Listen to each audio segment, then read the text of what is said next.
On attribue parfois à Einstein la phrase « Si l'abeille venait à disparaître, l'espèce humaine n'aurait que 4 années à vivre ». Mais pourquoi? Et comment éviter cela? En effet, les pollinisateurs, comme l'abeille, assurent la clé de voûte de notre système alimentaire en assurant à l'échelle mondiale la pollinisation de 70% des cultures de fruits comme de légumes que nous consommons. Or, malgré ce service que nous rend l'abeille, beaucoup de facteurs menacent sa survie, notamment la présence de fleurs tout au long de l'année.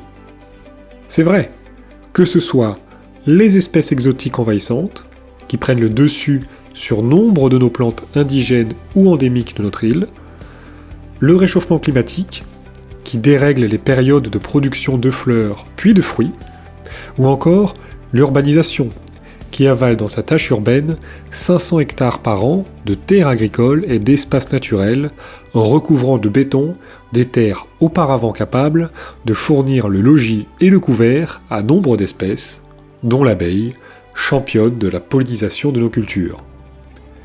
Et une colonie d'abeilles, pour être en bonne santé, nécessite une alimentation variée, comme tout être vivant, et un cortège varié de plantes mellifères lui permet cela tout au long de l'année. Cependant, les plantes mellifères endémiques sont de plus en plus rares, impactant ainsi le bol alimentaire des colonies. Pour pallier à cette problématique, les apiculteurs, impliqués quotidiennement au suivi de leurs colonies, doivent renforcer leurs ruches en cas de disette, et parfois déplacer leurs colonies vers des zones de l'île plus favorables aux abeilles de l'île. Mais ces emplacements sont souvent insuffisants, ou inexistants pour certains. Aussi, les périodes de disette représentent un coût important pour les apiculteurs et une difficulté supplémentaire pour les abeilles. Aussi, si vous disposez d'un jardin, vous pouvez ainsi jouer un rôle décisif dans le bien-être des abeilles de notre territoire.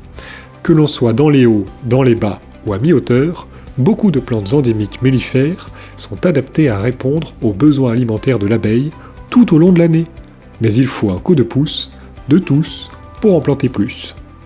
Prenons l'exemple du berre, apiculteur à Montverléo, à 500 mètres d'altitude. Voici un exemple des plantes endémiques qu'il préserve et qui permettent à l'abeille de trouver de quoi se nourrir tout au long de l'année. Bonjour, je m'appelle donc Serge Hubert et je voudrais vous présenter mon trésor. Les spécimens que vous allez voir sur cette superficie datent d'une dizaine d'années.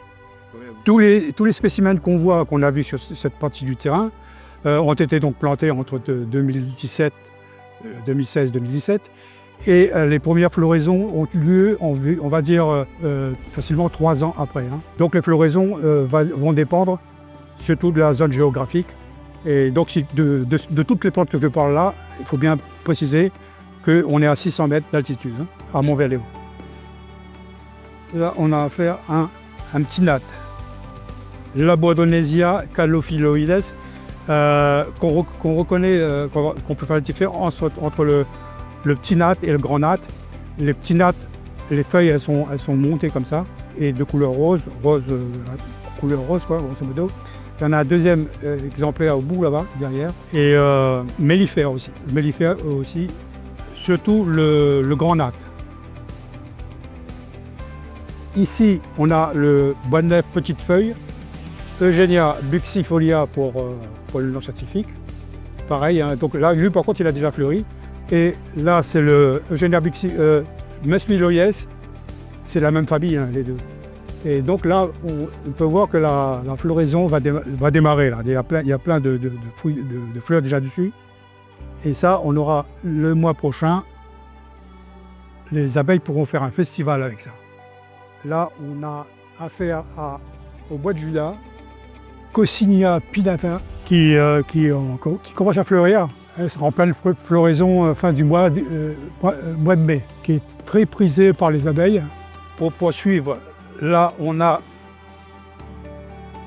Tarena borbonica, c'est le bois de pintade. Bois de pintade, c'est aussi mellifère. Alors, bois de pintade, pourquoi? Là, il est adulte. Et là, on a, quand il est tout petit, c'est une plantule, là, on l'a, parce que la feuille, on dirait de la pintade, en fait. Bon, là, on a un exemplaire donc, de Coffea mauritiana, c'est café marron. La floraison a lieu, on va dire, aux environs de novembre. Et c'est un arbrisseau, un arbre qui est très apprécié par les abeilles. Et donc ce spécimen-là, il a été planté, on va dire qu'il y a 5 ans à peu près. Donc c'est relativement assez vite. Elle atteint sa taille adulte et elle fleurit assez vite en fait. Donc on peut l'utiliser très facilement si on a un bout de jardin. Et c'est pas un arbre qui va prendre beaucoup de place. À l'inverse du benjoin, ce sont des arbres énormes. Donc à un moment donné, ça prend énormément de place. Mais tous les autres, s'il s'agit des bois de nef, les 2 bois de nef et le Coffea mauritiana, ça ne prend pas de place. Donc on peut très bien le mettre dans un jardin sur une petite superficie. Et ça a une floraison qui permet de nourrir quand même pendant la période de disette une colonie, au fur et à mesure. Donc il faut planter, il faut absolument planter et pousser ceux qui ne veulent pas le faire à le faire. Parce que c'est important quand même, c'est important. Plus ça va, plus la vie des abeilles est menacée. Il faut vraiment les aider en fait. Elles ont besoin d'un coup de main. C'est relativement facile, je veux dire, quelque part.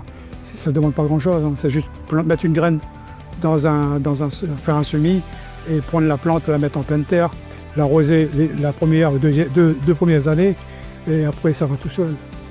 Ça va tout seul. Et les abeilles sont contents. Et celui qui l'a planté aussi. Toi aussi, qui as un petit balcon ou une terrasse, tu peux faire ta part en plantant des aromates comme du romarin, de la lavande, du persil ou de la coriandre qui non seulement te serviront pour ta cuisine, mais également à l'abeille ou aux pollinisateurs de l'espace urbain. Alors, rendez-vous sur le site de l'Adar pour connaître toutes les plantes que tu peux planter chez toi pour aider l'abeille tout au long de l'année.